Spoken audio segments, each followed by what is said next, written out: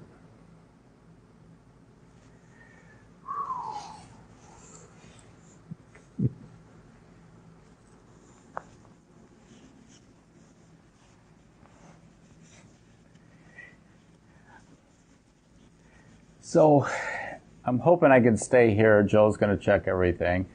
Everybody see me okay? Joe's saying yeah, so thank you, Joe. Like I said at the beginning, this is never the same for me. That's why I like to do it.